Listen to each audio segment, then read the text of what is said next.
کائنات ایک دیندار گھرانے میں پیدا ہوئی۔ اس کو بچپن ہی سے صحیح اور غلط میں پہچان کرنے کی تعلیم دی گئی۔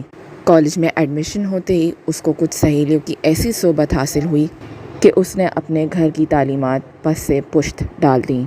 کائنات کی سہیلیاں مہوش اور سارہ نہایت ہی لبرل گھرانے سے تعلق رکھتی تھیں اور دینی نظریات اور لباس کو تقیانوس اور نیرو مائنڈڈنیس کا نام دیتی تھیں۔ کائنات ان کے پہننے اوڑھنے اور ان کی انگلش بولنے کی بول چال سے بہت متاثر تھی، لہٰذا اس کی زیادہ سے زیادہ کوشش ہوتی تھی کہ وہ اپنا فیملی بیک گراؤنڈ ان سے چھپائے رکھے اور ان کی جیسی بن جائے تاکہ وہ اسے ایک اچھے دوست کی حیثیت سے قبول کر لیں۔ کائنات کا معمول تھا کہ وہ عبایا پہن کر گھر سے باہر نکلتی تھی، لیکن جیسے ہی وہ کالج کی حدود میں داخل ہوتی وہ اپنا عبایا اتار کے بیگ میں رکھ لیتی، واش روم میں جا کے زیب و زینت اختیار کرتی، بال کھولتی، میک اپ کرتی اور اپنی سہیلیوں کی جیسی بن جاتی۔ کائنات اپنے گھر والوں سے چھپ کر سارہ اور مہوش کے ساتھ گھومنے پھرنے جاتی، کبھی کسی ریسٹورینٹ تو کبھی کسی سینما گھر۔ اس کی تو جیسے زندگی ہی بدل گئی ہو۔ وہ اپنے فیصلے کرنے پر خود مختار تھی، اپنی آزادی سے وہ نہایت خوش تھی، لیکن اسے اس بات کا بالکل اندازہ نہیں تھا کہ زیادہ آزادی انسان کی صحت کے لیے نقصان دہ ہو سکتی ہے۔ سارہ اور مہوش کی دوستیاں لڑکوں سے تھیں اور اس کو وہ آزاد خیالی کہتی تھیں۔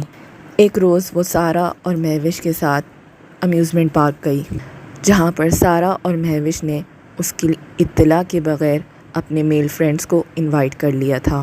کائنات وہاں انہیں لڑکوں کے ساتھ دیکھ کر بڑا گھبرائی، لیکن سارہ اور مہوش کی بے تکلفی نے اسے وہاں پر مطمئن کر دیا اور آخرکار ان دونوں نے منا ہی لیا کہ وہ بھی ان سے دوستی کر لے۔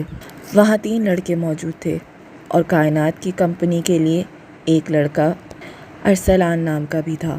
کائنات شروع میں تو بڑا ہچکچائی اس کے ساتھ چلنے میں، لیکن ارسلان نے اپنے انداز اور اپنی باتوں سے اس کو متاثر کر ہی لیا تھا۔ اب کائنات کی دوستی صرف لڑکیوں تک محدود نہیں تھی، بلکہ وہ مردوں سے بھی بے تکلف ہونے میں کوئی عار نہیں محسوس کرتی تھی۔ اس دن کے بعد سے اس کی ارسلان سے بہت گہری دوستی ہو گئی اور یہ دوستی موبائل فون تک قائم ہوئی۔ وہ اپنے گھر والوں سے چھپ کے میسج پر بات کرتی، وقت موقع ملتا تو کال پر بھی بات ہوتی دونوں کی، اور یوں دیکھتے ہی دیکھتے یہ دوستی ایسے جذبات میں منتقل ہو گئی جس کی اسلام میں نکاح سے پہلے کوئی گنجائش نہیں ہے۔ ارسلان اس کو اکیلے ملنے پر اصرار کرتا، بار بار کرتا اور محبت کے دعووں کا نام دیتا۔ کائنات چونکہ خود ایک آزاد خیال لڑکی بن گئی تھی، لیکن اس کے گھر والے نہیں تھے۔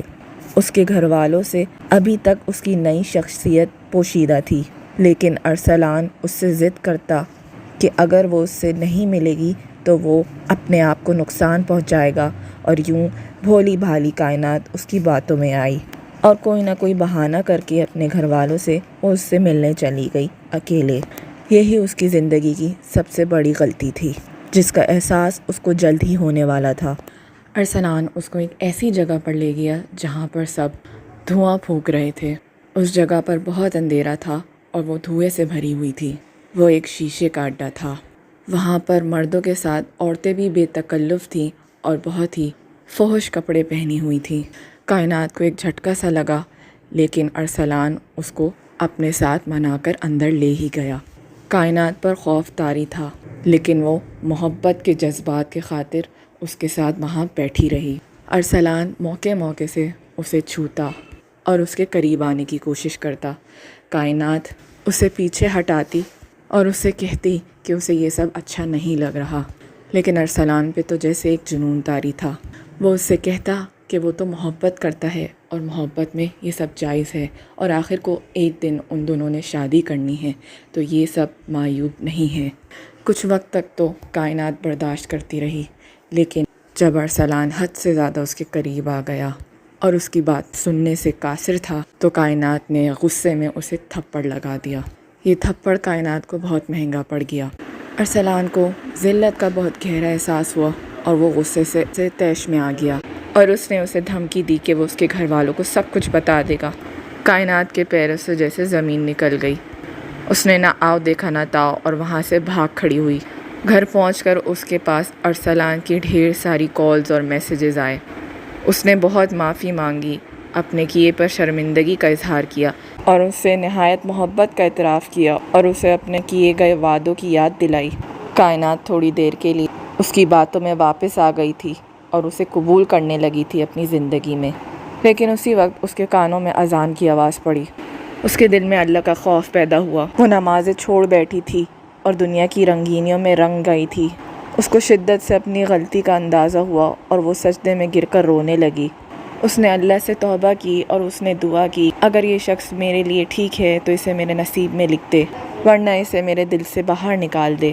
کچھ وقت گزرا اور ارسلان کا رویہ بہتر رہا، لیکن تھوڑے ہی ٹائم بعد وہ اسے واپس سے ملنے پر اصرار کرنے لگا۔